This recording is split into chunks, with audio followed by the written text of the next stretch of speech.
and welcome to Study English IELTS Preparation. I'm Margot Politis. In the listening module of the IELTS test, you can expect to be asked questions about numbers. So it's important to be familiar with how we talk about numbers. First, listen to the numbers in this clip about a wind farm in Tasmania. Each tower that you can see can generate enough power for between 700 and 800 houses. Between 700 and 800 houses.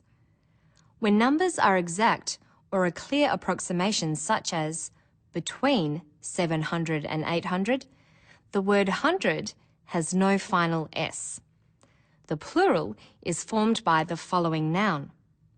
Between 700 and 800 houses. For an exact figure, you say 700 houses. You can use a preposition to be less exact and say over 700 houses, around 700 houses, about 700 houses, nearly 700 houses, or under 700 houses. When we state a number, such as 700 or 8,000, there is no S after the unit.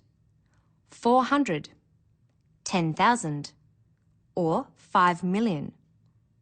So when do we add S to these words? Listen to the man in the next clip use hundreds to describe the slow change from one type of forest to another. There have probably been 3 lots of logging since white settlement in the 1860s. In time, that eucalyptus forest will gradually go back to rainforest, but that takes hundreds of years. Hundreds of years. There is no number, it's just more than one. Notice we add of before the noun years. Hundreds of years.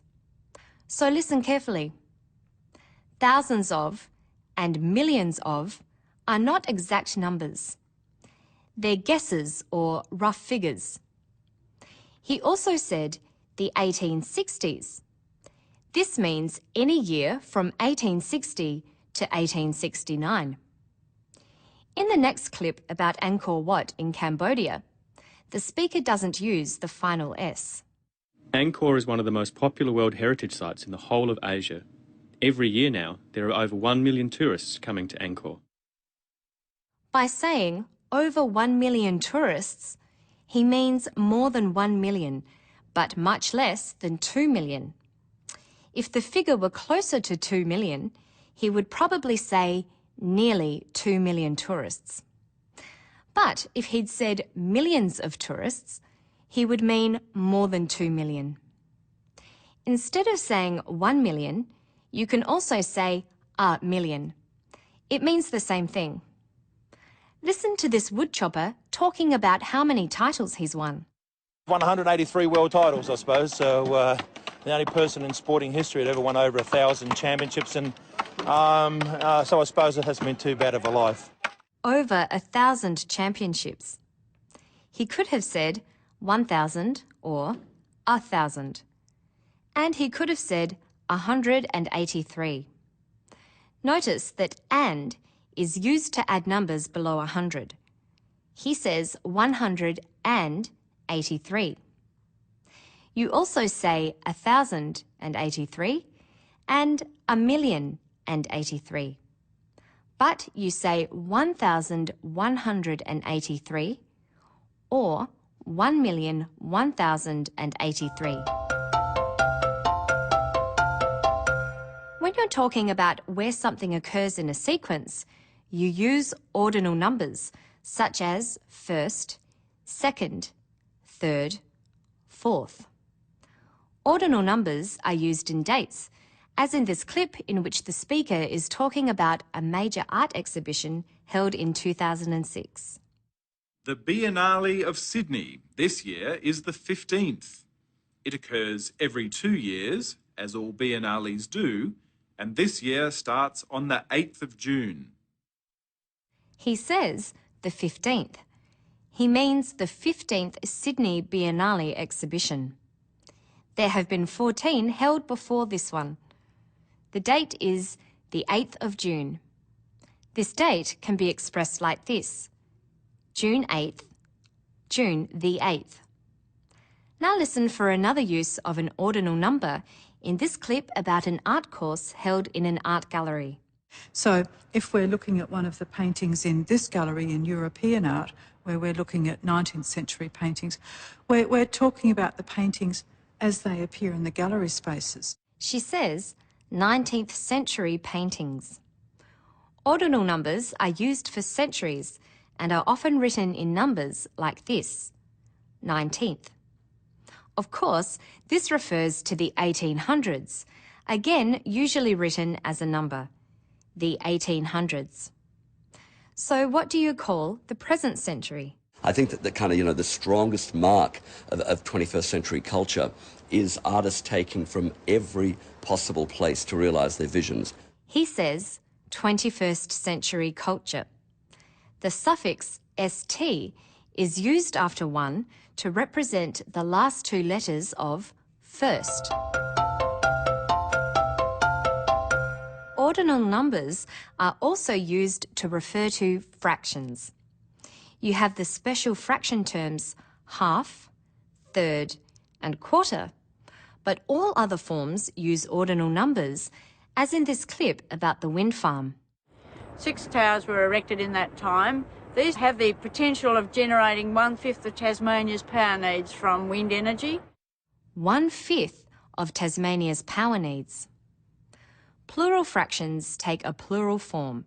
For example, 2/5. Fractions are followed by of, 1/5 of, and a noun group which refers to the whole. 1/5 of Tasmania's power needs. Another type of fraction is percentage. For example, 1/4 can be expressed as 25%. Let's listen for the percentage used in this clip about an oyster farm. It takes approximately 2 to 2.5 years to get the oysters up to size. From this farm, we've averaged about 15% of the market for export, and that goes to Hong Kong and Japan. 15% of the market.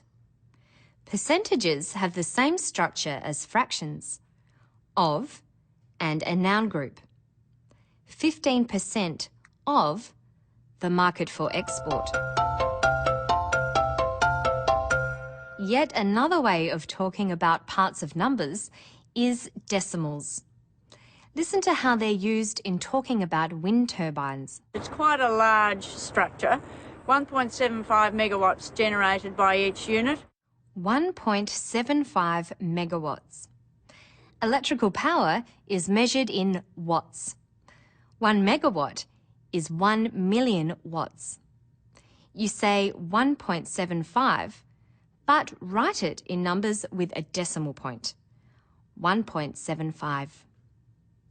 A decimal is usually followed by a plural noun. 1.75 megawatts. Now let's listen to a furniture maker talk about the thickness of the veneer or layer of wood he puts on his furniture. Is his veneer thicker than the old-fashioned sort? Today we're using sophisticated ways of putting our construction of our furniture. We use a lot of veneers, and those veneers aren't, the old-fashioned 0.06 of a mil. They're about a 6 mil veneer laid up on MDF, and they have a solid frame. His veneers aren't the old-fashioned 0.06 of a mil. They're about a 6 mil veneer. They're much thicker. 0.06 of a mil is a decimal figure. It's less than 1. Mil is short for millimetre.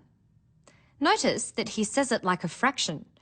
0.06 of a mil. Usually you say 0.06, although you will sometimes hear 0.06. That's all for today. For more practice listening to the way numbers are expressed, go to our website. Good luck with your studies.